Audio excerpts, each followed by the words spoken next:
Several years ago, when I was in college, living in an apartment in Chicago on the north side, I woke up at around 3 in the morning to a crash in the kitchen. I hesitated to go out of my room for a moment.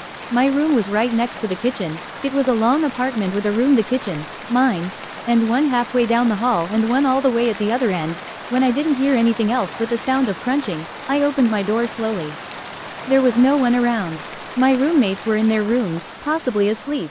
The room at the other end of the hall opened and my roommate came out and came into the kitchen and asked me if I had heard the noise too. At that moment we both realized that Ovum door had shattered. In fact, it was on the ground, still shattering. The shards of glass were crunching and breaking smaller and smaller. It looked like someone was walking back and forth over it. Needless to say, we were both confused. We checked the oven and the windows, in case it was a gunshot that came in. Nothing. All the while it kept crunching. We swept it up and it stopped breaking. We chalked it up to just being odd. Probably around a month later, while laying in bed about to sleep around 3-ish, my lights were off and I closed my eyes. At this moment someone climbed over me and got out of my bed. I was alone in my room. I immediately figured it was one of my roommates messing with me. I opened my eyes and my room was empty. I jumped up thinking they ran out already. I reached for the door handle and tried to open it and chase them out. The door was locked. I realized I had locked it before laying down. I had a sinking feeling in my stomach. I slowly unlocked my door and looked out. My entire apartment was dark and quiet. No one, except for me, was awake. I waited and called out into the darkness. No one answered. I waited. Silence is all I heard. I went back into my room and locked the door again. I realized no one could have gotten into my room from the outside, nor could they have locked the door after leaving. I wrapped myself in my blanket and closed my eyes and hoped for sleep, completely freaked out. Shortly after that, more odd things happened. My roommate woke up with blood dots on his chest, 2 lines of around 6 or 7 dots. He showed me the morning he woke up.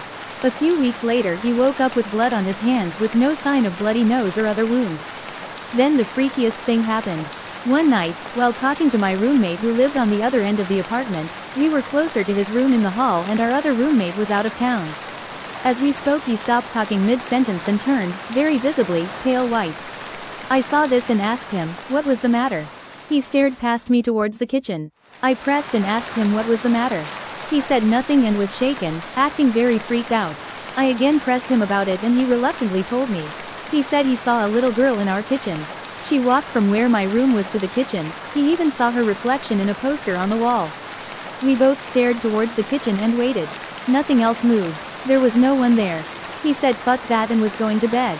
It didn't bother him because his room was the other side of the apartment. Mine was where he saw it. I reluctantly went over there and went to sleep. Nothing else happened that night.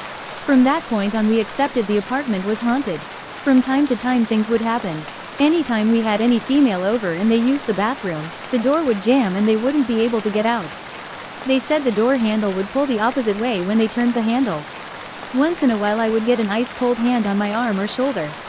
One time I even yelled at the handprint on my shoulder that I wasn't in the mood. I was studying for a test, and then a poster towards my ceiling hit against the wall. A paper poster. As if someone hit it hard. I apologized to whatever it was and said I was stressed. When we finally were moving out, I believe this spirit was upset with us. When I would get home from school or work, the front door handle would twist the opposite way when I was trying to go in.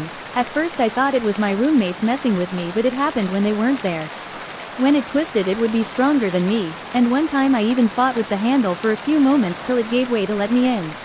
I truly believe that apartment had an entity in it. My personal experiences and being physically touched made me know this was real.